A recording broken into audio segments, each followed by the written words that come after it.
बहुत समय पहले आर्यवर्त के एक सुदूर राज्य में धर्मनिष्ठ राजा धर्मवीर का शासन था। वे न्यायप्रिय, प्रजापालक और सत्य के उपासक थे। उनका मानना था कि धर्म ही एक राज्य की सबसे बड़ी शक्ति होती है। उनके शासन में प्रजा सुखी थी, परंतु राजा की एक चिंता थी, उनका उत्तराधिकारी। उनका पुत्र युवराज आर्यन एक साहसी और वीर था, किंतु उसे धर्म की गहरी समझ नहीं थी। एक दिन एक वृद्ध ऋषि राजा के दरबार में आए।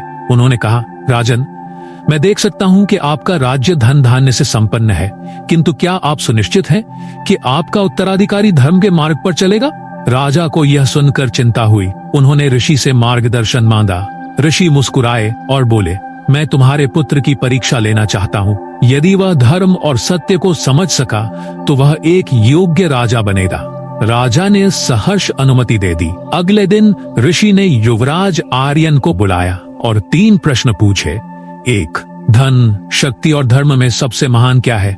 2. क्या सत्य की रक्षा के लिए किसी प्रियजन को दंड देना उचित है? 3. यदि आपको न्याय और अपनी इच्छा में से एक चुनना हो तो आप क्या चुनेंगे? युवराज इन प्रश्नों का उत्तर तुरंत नहीं दे सका। ऋषि ने उसे 7 दिनों का समय दिया और कहा कि जब तक वह उत्तर न खोज ले तब तक उसे राज्य से बाहर रहकर आम जनता के बीच रहना होगा। युवराज आर्यन ने साधारण वेश धारण किया और अपने सेवकों के बिना यात्रा पर निकल पड़ा। सबसे पहले वह एक गांव में पहुंचा जहां अकाल पड़ा था। वहां के एक वृद्ध ने उससे कहा, धन आएगा और चला जाएगा, शक्ति भी सदा नहीं रहती, किंतु यदि राजा धर्म के मार्ग पर चले तो न धन की कमी होगी न शक्ति की। युवराज को पहला उत्तर मिल गया। धर्म ही सबसे महान है, क्योंकि वह धन और शक्ति दोनों का आधार है।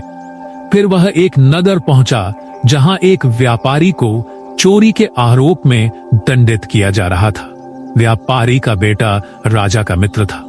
उसने युवराज से अनुरोध किया कि वह राजा से कहकर उसके पिता को बचा ले। युवराज असमंजस में था, परंतु जब उसने जांच की तो पाया कि व्यापारी सच में दोषी था। युवराज ने सोचा, यदि मैं इसे बचा लूं तो यह अन्याय होगा। उसने मित्र से कहा, सत्य की रक्षा के लिए यदि किसी प्रियजन को भी दंडित करना पड़े तो वह उचित है। यह उसकी दूसरी सीख थी।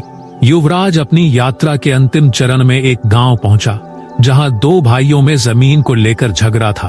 बड़ा भाई चाहता था कि न्याय किया जाए, जबकि छोटा भाई चाहता था। युवराज ने निष्पक्षता से फैसला सुनाया और छोटे भाई से कहा, न्याय सदा सर्वोपरि होता है, चाहे हमारी इच्छा कुछ भी कहे। अब वह तीनों प्रश्नों के उत्तर जान चुका था। युवराज वापस लौटा और ऋषि के समक्ष उत्तर प्रस्तुत किए। ऋषि प्रसन्न हुए और राजा धर्मवीर को आशीर्वाद दिया कि उनका पुत्र अब एक धर्मपरायण राजा बनने योग्य हो गया है। कुछ वर्षों बाद राजा धर्मवीर ने राज्य का कार्यभार आर्यन को सौंप दिया। आर्यन एक धर्मनिष्ठ राजा बना और उसके शासन में न्याय, सत्य और धर्म का प्रकाश सदा बना रहा। धर्म की राह पर चलने वाला ही सच्चा राजा होता है।